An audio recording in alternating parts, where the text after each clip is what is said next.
Assalamualaikum warahmatullahi wabarakatuh. Anak-anakku sekalian, mudah-mudahan pada hari ini kalian semuanya dalam keadaan sehat walafiat. Untuk hari ini terpaksa kita belajar daring ya. Untuk pelajaran IPS kelas 87, 88, 89, 8, 10.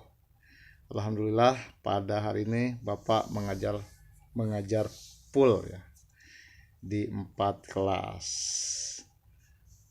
Mudah-mudahan kalian semuanya bisa hadir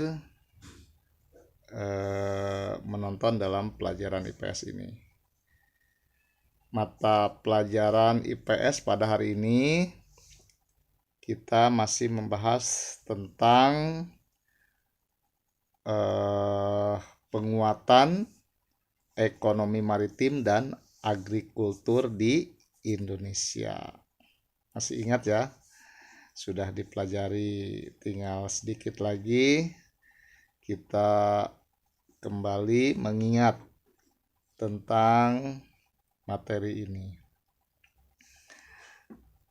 Masih kalian ingat bahwa ada perbedaan antara ekonomi kelautan atau marine ekonomi dengan maritim ekonomi atau ekonomi maritim. Perbedaannya, kalau ekonomi kelautan itu ekonomi ya yang ruang lingkupnya adalah usaha menciptakan produk, barang ataupun jasa dari hasil potensi sumber daya alam yang ada di sekitar pantai dan laut ya. Tapi kalau ekonomi maritim atau maritim ekonomi itu berkaitan dengan sarana transportasi seperti pembangunan infrastruktur galangan kapal atau dermaga, pelabuhan ya, atau perbaikan kapal. Itu menyangkut ke ekonomi maritim. Oke, paham ya? Jadi ada perbedaan antara ekonomi kelautan dengan ekonomi maritim. Kita lanjut ke strategi ya. Strategi bagaimana pemerintah bisa meningkatkan ekonomi kemaritiman ini. Karena pada kenyataannya walaupun potensi sumber daya kemaritiman ini sangat besar ya, tetapi pada kenyataannya belum bisa mengangkat ekonomi rakyat Indonesia. Jadi pada kenyataannya rakyat Indonesia yang memiliki usaha di bidang kemaritiman ini rata-rata masih berada di status ekonomi menengah ke bawah. Jadi ekonomi kemaritiman ini belum bisa menopang kemakmuran dan kesejahteraan rakyat. Ya. Nah, maka pemerintah memiliki strategi agar ekonomi kemaritiman ini bisa meningkatkan kesejahteraan kemakmuran rakyat Indonesia. Strategi yang pertama yang dilakukan oleh pemerintah adalah mengubah paradigma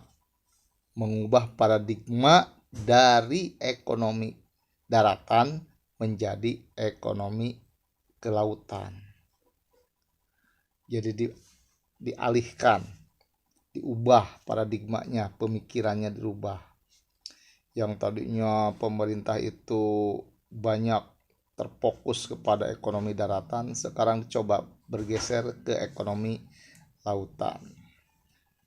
Maka pemerintah wajib meningkatkan infrastruktur ya, meningkatkan pelayanan-pelayanan yang fokuskan kepada dunia usaha atau pelaku-pelaku usaha di bidang kelautan, sehingga ekonomi kelautan ini menjadi primadona, ya, menjadi lapangan usaha yang lebih menjanjikan daripada ekonomi daratan. Karena ekonomi kelautan ini tampaknya masih sangat luas cakupannya dibandingkan dengan ekonomi daratan. Kalau ekonomi daratan kita sudah sangat terbatas, ya. Banyak lahan-lahan yang sudah dialihfungsikan, yang tadinya lahan pertanian menjadi lahan industri, yang tadinya lahan pertanian menjadi lahan pemukiman. Tapi untuk kelautan cakupannya masih luas.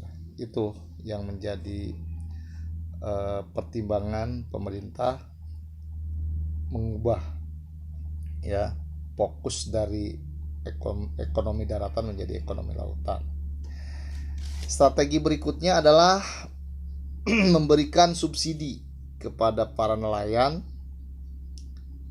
untuk meningkatkan usaha mereka, seperti memberikan subsidi bahan bakar solar, memberikan subsidi untuk perbaikan peralatan, ya, sarana dan prasarana yang berkaitan dengan usaha mereka, ya, usaha nelayan seperti perahu, jaring dan lain sebagainya. Itu pemerintah harus mendorong, apakah melalui subsidi atau melalui keringanan kredit, akses terhadap perbankan, agar mereka bisa mengajukan kredit apabila mereka sudah bisa mengembangkan usahanya. Jadi usahanya akan lebih besar lagi. Itu strategi yang kedua. Strategi berikutnya, untuk lebih jauh lagi, kita ingin industri kelautan ini menjadi industri terbesar di Asia. Bahkan kita ingin kelautan kita ini memiliki konektivitas, memiliki ketersambungan dengan negara-negara lain, ya.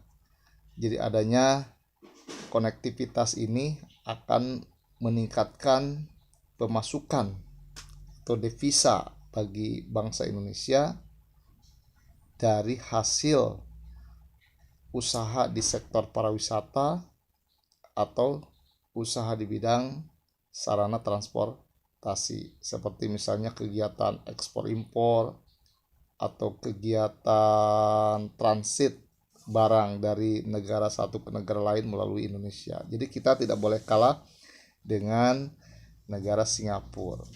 Negara Singapura adalah negara transit barang ekspor dan impor dunia yang sudah memiliki sarana dan prasarana yang sangat canggih. Nah, Indonesia tidak boleh kalah. Ya, itu diantaranya strategi-strategi yang dilakukan oleh pemerintah untuk meningkatkan ekonomi di bidang kemaritiman. Jadi kesimpulannya tadi diantaranya ada 3 strategi, ya. Strategi yang pertama adalah mengubah paradigma dari paradigma ekonomi daratan ke ekonomi kelautan. Yang kedua adalah memberikan subsidi kepada masyarakat agar mereka bisa berkembang. Yang ketiga adalah adanya konektivitas ASEAN, menyiapkan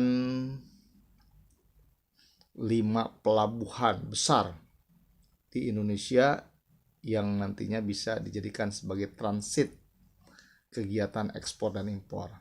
Di antaranya ada Pelabuhan Belawan di Sumatera Utara, Pelabuhan Tanjung Priuk di Jakarta, dan pelabuhan di Surabaya.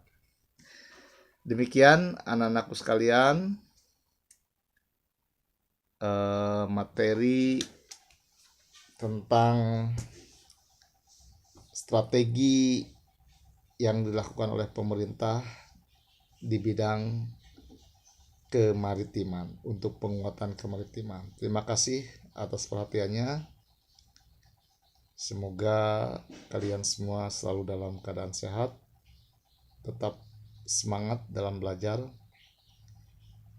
Kita bertemu lagi pada pertemuan berikutnya. Assalamualaikum warahmatullahi wabarakatuh.